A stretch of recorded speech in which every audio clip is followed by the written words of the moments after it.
आखिरी प्रयास। Hello guys, welcome back to my channel. आज की स्टोरी है मूर्तिकार की कहानी आखिरी प्रयास। हिंदी मोटिवेशन स्टोरी स्टार्ट करने से पहले आपसे एक रिक्वेस्ट है, चैनल पे न्यू है तो सब्सक्राइब जरूर करें और एक लाइक जरूर करें। तो चलिए शुरू करते हैं स्टोरी को। एक समय की बात है, एक राज्य में एक प्रतापी राजा राज्य करता था। एक दिन उसके दरबार में एक विदेशी आगंतुक आया और उसने राजा को एक सुंदर पत्थर उपहार में दिया। राजा वह पत्थर देखकर बहुत प्रसन्न हुआ।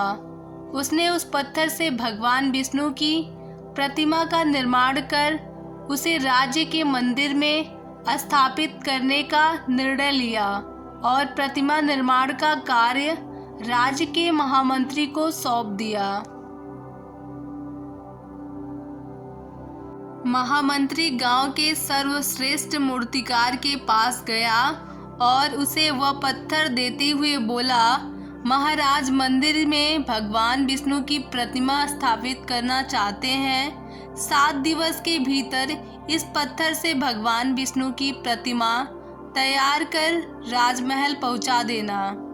इसके लिए तुम्हें 50 श्रवण मुद्राएं दी जाएगी। 50 श्रवण मुद्राओं की बात सुनकर मूर्तिकार खुश हो गया और महामंत्री के जाने के उपरांत प्रतिमा का निर्माण कार्य प्रारंभ करने के उद्देश्य से अपने औजार निकाल लिए। अपने औजारों में से उसने एक हथौड़ा लिया और पत्थर तोड़ने के लिए उस पर हथौड़े से वार करने लगा, किंतु पत्थर जस का तस रहा। मूर्तिकार ने हथौड़ों के कई वार पत्थर पर किए, किंतु पत्थर नहीं टूटा। 50 बार प्रयास करने के उपरांत मूर्तिकार ने अंतिम बार प्रयास करने के उद्देश्य से हथौड़ा उठाया, किंतु यह सोचकर हथौड़े पर प्रहार करने के पूर्व ही उसने हाथ खींच लिया कि जब 50 बार वार करने से पत्थर नहीं टूटा तो अब क्या टूटेगा। वह पत्थर लेकर वापस महामंत्री के पास गया और उसे यह कहकर वापस कर आया कि इस पत्थर को तोड़ना नामुमकिन है, इसलिए इससे भगवान विष्णु की प्रतिमा नहीं बन सकती।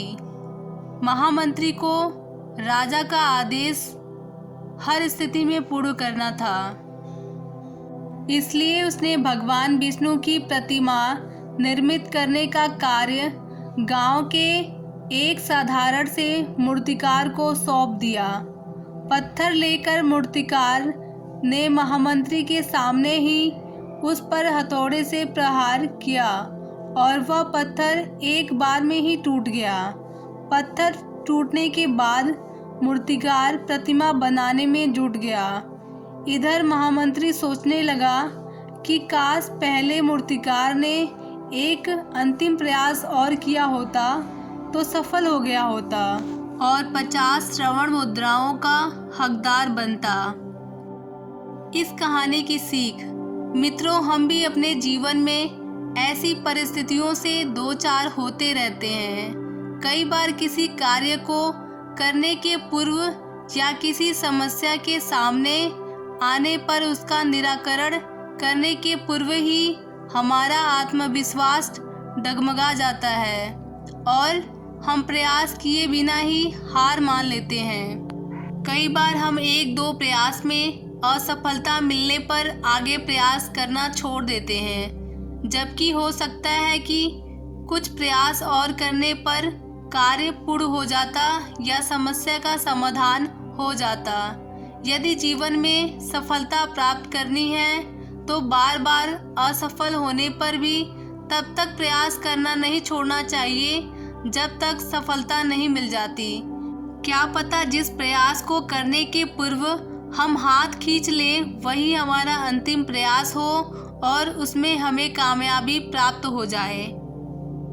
Thanks for watching. I hope आप सभी को स्टोरी अच्छी लगी होगी, मूर्तिकार की कहानी। ऐसे वीडियोस के लिए हमारे चैनल को सब्सक्राइब करें और अपने दोस्तों के साथ शेयर करें और एक लाइक जरूर करें और कमेंट बॉक्स में बताएं आपको स्टोरी कैसे लगी और क्या सीख मिला। धन्यवाद। जय हिंद, वंदे मातरम।